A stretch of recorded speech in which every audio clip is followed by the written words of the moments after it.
Hello guys! Isang magandang araw po sa inyong lahat. Ako nga pala si Jello, ang inyong florist. And for today's video po, meron akong customer na nagdala ng set ng gold, libro at saka perfume. Ang gusto niya ay arrange ko dito sa forex board.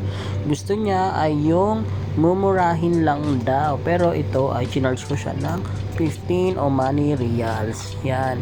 Kung mapapansin nyo, gumamit ako dito ng carnation, baby rose, gypso, orchids, rascas, at saka yung maliliit na mga carnation. Hindi ko alam kung anong tawag nila ron, basta maliliit siya na carnation.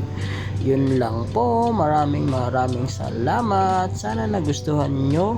Please don't forget to like, share, and follow for more videos. Bye bye.